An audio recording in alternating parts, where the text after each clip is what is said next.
ಆತ್ಮೀಯ ಮಿತ್ರರೇ, ಗ್ರಾಮ ಪಂಚಾಯತಿ ಯೂಟ್ಯೂಬ್ ಚಾನಲ್ಗೆ ತಮಗೆಲ್ಲರಿಗೂ ಸ್ವಾಗತ ಸುಸ್ವಾಗತ ಮಿತ್ರರೇ. ಇವತ್ತು ನಾನು ನಿಮಗೆ ರೈತರ ID ಕಾರ್ಡ್ ಅಂದರೆ ಇದು ವಿದ್ಯಾನಿಧಿಗೆ, ರೈತರ ಮಕ್ಕಳ ವಿದ್ಯಾನಿಧಿ ಸ್ಕಾಲರ್ಶಿಪ್ಗೆ ಹಾಕೋಕೆ ಫ್ರೂಟ್ಸ್ ID ಕೇಳುತ್ತೆ. ಮತ್ತು ನಮ್ಮ ಕರ್ನಾಟಕ ಸರ್ಕಾರದ PM ಕಿಸಾನ್ ಯೋಜನೆಯಲ್ಲಿ ನಮಗೆ ಕರ್ನಾಟಕ ಸರ್ಕಾರದ 4,000 ರೂಪಾಯಿಯನ್ನು ಯಡಿಯೂರಪ್ಪ ಘೋಷಣೆ ಮಾಡಿದ್ರಲ್ಲ, ಈಗ ಕೇಂದ್ರ ಸರ್ಕಾರದ 2,000 ಗಟ್ಟಲೆ 3 ಕಂತಲ್ಲಿ ಅಂದರೆ 6,000 ರೂಪಾಯಿ ಜಮಾ ಆಗುತ್ತೆ.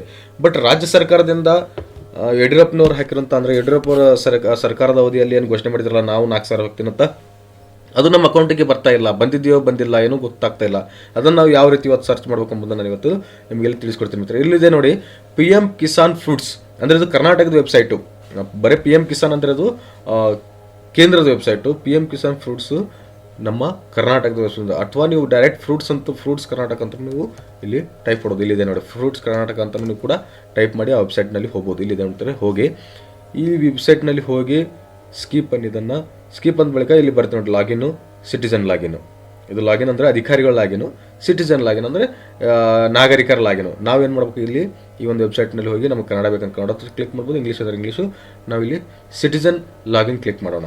ಸಿಟಿಜನ್ ಲಾಗಿನ್ ಕ್ಲಿಕ್ ಆದ ಬಳಿಕ ಇಲ್ಲಿ ಮೊಬೈಲ್ ನಂಬರ್ ಮತ್ತು ಪಾಸ್ವರ್ಡ್ ಹೇಳುತ್ತೆ. ಅಂದರೆ ಈಗಾಗಲೇ ಮೊದಲು ರಿಜಿಸ್ಟರ್ ಮಾಡಿದವರಿಗೆ ಮೊಬೈಲ್ ನಂಬರ್ ಮತ್ತು ಪಾಸ್ವರ್ಡ್ ಅಂತ ಬರುತ್ತೆ. ಆದರೆ ನಾವು ಹೊಸದಾಗಿ ರಿಜಿಸ್ಟರ್ ಮಾಡ್ತಾ ಇದ್ದೇವೆ, ಹಾಗಾಗಿ ನಾವಿಲ್ಲಿ ಸಿಟಿಜನ್ ರಿಜಿಸ್ಟ್ರೇಷನಲ್ಲಿ ಕ್ಲಿಕ್ ಮಾಡೋಣ. ಕ್ಲಿಕ್ ಮಾಡಿದ ಬಳಿಕ ಇಲ್ಲಿ ಬರ್ತೀವಿ ಮಿತ್ರರೇ, ಈ ರೀತಿ ಕೆಳಗಡೆ ಬನ್ನಿ. ಇಲ್ಲಿ ನಿಮ್ಮ ಆಧಾರ್ ಕಾರ್ಡ್ ನಂಬರ್ ಎಂಟ್ರಿ ಮಾಡಬೇಕು. ಆಧಾರ್ ಕಾರ್ಡ್ ಹೆಸರು, ಆಧಾರ್ ಕಾರ್ಡ್ನಲ್ಲಿ ಯಾವ ರೀತಿ ಎಲ್ಲ ಇರುತ್ತಲ್ಲ ಆ ರೀತಿ ಹೆಸರು ಎಂಟ್ರಿ ಮಾಡಬೇಕು ಮಿತ್ರರೇ. ಇಲ್ಲಿವರೆಗೂ ನನ್ನ ಚಾನಲ್ ಸಬ್ಸ್ಕ್ರೈಬ್ ಮಾಡಿದ್ರೆ ದಯವಿಟ್ಟು ನನ್ನ ಚಾನಲ್ ಸಬ್ಸ್ಕ್ರೈಬ್ ಮಾಡಿ ಮತ್ತು ಪಕ್ಕದಲ್ಲಿರೋ ಬೆಲ್ ಬಟನನ್ನು ಪ್ರೆಸ್ ಮಾಡಿ. ಡಿಸ್ಕ್ರಿಪ್ಷನ್ನಲ್ಲಿ ನಿಮಗೆ ಈ ನನ್ನ ಗ್ರಾಮ ಪಂಚಾಯತಿ ಯೂಟ್ಯೂಬ್ ಚಾನಲ್ ಏನೇನು ವೀಡಿಯೋಗಳನ್ನು ಮಾಡಿದ್ದೇನಲ್ಲ, ಅದರಲ್ಲಿ ಇಂಪಾರ್ಟೆಂಟ್ ಇರೋ ವೀಡಿಯೋಗಳನ್ನು ನಾನು ನಿಮಗೆ ಡಿಸ್ಕ್ರಿಪ್ಷನಲ್ಲಿ ಲಿಂಕ್ಗಳನ್ನು ಕಳಿಸಿರ್ತೇನೆ ಮಿತ್ರರೇ. ಅದನ್ನು ಕೂಡ ನೀವು ಗಮನಿಸಿ ಮಾಹಿತಿಯನ್ನು ಪಡೆದುಕೊಳ್ಳಬಹುದು ಮಿತ್ರರೇ. ಇಲ್ಲಿ ನಿಮ್ಮ ಆಧಾರ್ ಕಾರ್ಡ್ನಲ್ಲಿರುವಂಥ ಹೆಸರನ್ನು ನೀವು ಇಲ್ಲಿ ಟೈಪ್ ಮಾಡಿ. ಪಾಟೀಲ್, ಆಧಾರ್ ಕಾರ್ಡ್ ನಂಬರು,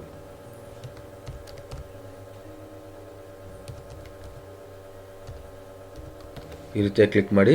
ಇಲ್ಲಿದೆ ನೋಡಿ ಮಿತ್ರರೇ, ಇದು ನಾನು ಇದಕ್ಕೆ ದೃಢೀಕರಣವನ್ನು ಮಾಡಿದ್ದೇನೆ ಅಂತ ಒಂದು ಅರ್ಥ. ಇದು ಕ್ಲಿಕ್ ಮಾಡಿ ನೀವು ಸಬ್ಮಿಟ್ ಅನ್ಬೇಕು. ಸಬ್ಮಿಟ್ ಅಂದ ಬಳಿಕ ನಿಮಗೆ ಈ ರೀತಿಯಾಗಿ ಒಂದು ಅಕೌಂಟ್ ಕ್ರಿಯೇಟ್ ಆಗುತ್ತೆ. ಇಲ್ಲಿ ನಿಮ್ಮ ರಿಜಿಸ್ಟರ್ ಮೊಬೈಲ್ ನಂಬರನ್ನು ಎಂಟ್ರಿ ಮಾಡಿ ಮಿತ್ರ, 9611042409. ಈ ರೀತಿಯಾಗಿ ಎಂಟ್ರಿ ಮಾಡಿ ನೀವು ಬೇಕಿದ್ದರೆ ನಿಮ್ಮ ಇಮೇಲ್ ID ಹಾಕ್ಬೋದು ಅಥವಾ ಹಾಕ್ತೇನೆ ಹಾಗೆ ಮುಂದೆ ಒರೆಸ್ಬೋದು. ಪ್ರೊಸೀಡರ್ ಮಿತ್ರರೇ. ನಿಮಗೆ 1 ಟೈಮ್ ಪಾಸ್ವರ್ಡ್, ನಿಮ್ಮ ಮೊಬೈಲ್ಗೆ ಏನು ನಂಬರ್ ಹಾಕಿದ್ರಲ್ಲ ಅದಕ್ಕೆ 1 ಟೈಮ್ ಪಾಸ್ವರ್ಡ್ ಬರುತ್ತೆ ಮಿತ್ರರೇ. ಓಕೆನಿ, ಆ OTP ಇಲ್ಲಿ ಎಂಟ್ರಿ ಮಾಡಿ.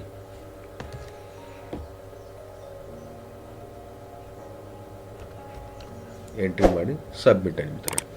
ಈ ರೀತಿ ಆದಾಗ ನಿಮಗೆ ಕ್ರಿಯೇಟ್ ದ ಪಾಸ್ವರ್ಡ್ ಅಂತ ಬರುತ್ತೆ. ಮತ್ತು ಏನಾದರೂ ಬಂತದ್ದು ನೀವು ವರಿ ಮಾಡ್ಕೊಳ್ಬೇಕಲ್ಲ, ನಿಮ್ಮ ಕ್ರಿಯೇಟ್ ದ ಪಾಸ್ವರ್ಡ್ ಅಂತ ಬಂತೆ, ನೀವು ಪಾಸ್ವರ್ಡನ್ನು ಕ್ರಿಯೇಟ್ ಮಾಡ್ಕೋಬೋದು. ನಿಮಗೆ ಬೇಕಾದ, ನಿಮಗೆ ಯಾವ ನೋಡಿ, enter only alphanumeric and special character. So ಒಂದು ಸ್ಪೆಷಲ್ ಕ್ಯಾರೆಕ್ಟರ್ ನಾನು ಅಂತ ಹೊಡೆದು ನನ್ನ ಹೆಸರನ್ನು ಹೊಡೆದು ನಮ್ಮ ನ್ಯೂಮೆರಿಕಲ್ ಹಾಕ್ತೀನಿ. ಈಗ ಸರಿಯಾಗಿ ಬರ್ತದೆ ನೋಡಿ, ಒಂದು ಕ್ಯಾಪಿಟಲ್ಲು ನನ್ನ ಹೆಸರು, ಮುಂದೆ ಅನಂತರ ನಂಬರ್ ಹಾಕಿ ನೀವು create the password is successfully created. ಆಯಿತಾ ಮಿತ್ರರೇ? ಇದನ್ನು ನೀವು ಇಲ್ಲಿ ಥ್ಯಾಂಕ್ಸ್. ಈ ರೀತಿ ಆಯ್ತು. ಈಗ ನಾವು ಪುನಃ take me to the login. ಈಗ ನಾವು ಪುನಃ ಲಾಗಿನ್ ಆಗ್ಬೇಕು ಮಿತ್ರರೇ. ಈಗ ನೀವು ರಿಜಿಸ್ಟರ್ ಆದ್ರಿ, ಈಗ ಲಾಗಿನ್ ಆಗಬೇಕು.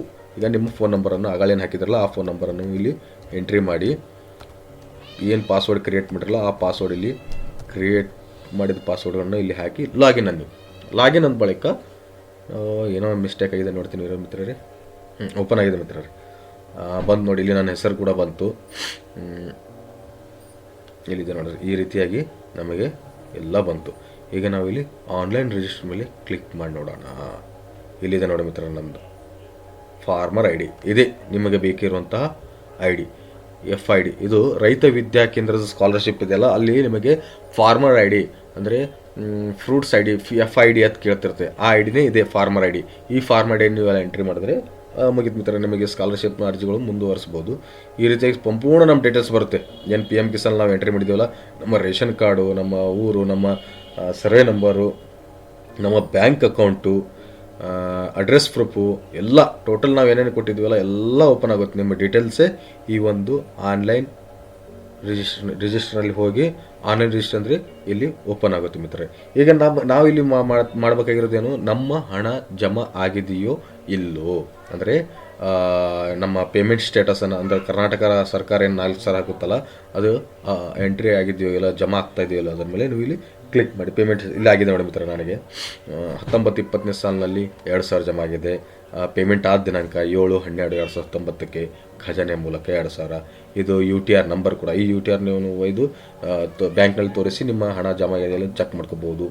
ಆನಂತರ 20-21ನೇ ಸಾಲಿನಲ್ಲಿ 2,000, 21-22ನೇ ಸಾಲಿನಲ್ಲಿ 2,000. ಇದು ಯಾವ ದಿನಾಂಕಕ್ಕೆ ಜಮಾ ಆಗಿದ್ದು, ಬ್ಯಾಂಕಿಗೆ ಜಮಾ ಆಗಿದ್ದು, ಈ ರೀತಿ ಸಂಪೂರ್ಣ ನಿಮಗೆ ಡೀಟೇಲ್ಸ್ ನಿಮ್ಮ ಖಾತೆದು ಓಪನ್ ಆಗುತ್ತೆ ಮಿತ್ರರೇ.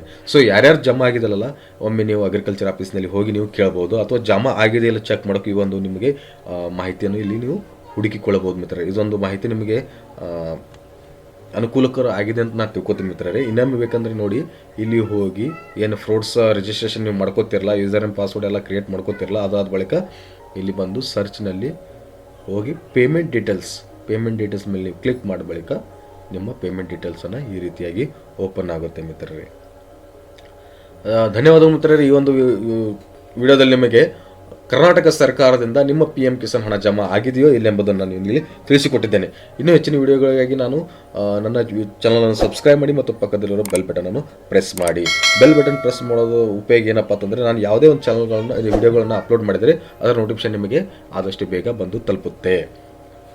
ಧನ್ಯವಾದಗಳು ಮಿತ್ರರೇ. ನನ್ನ ಚಾನಲನ್ನು ನೋಡಿದ್ದಕ್ಕೆ, ಈ ಒಂದು ವಿಡಿಯೋವನ್ನು ಸಂಪೂರ್ಣವಾಗಿ ಗಮನ ಕೊಟ್ಟು ನೋಡಿದ್ದಕ್ಕೆ ಮಿತ್ರರೇ.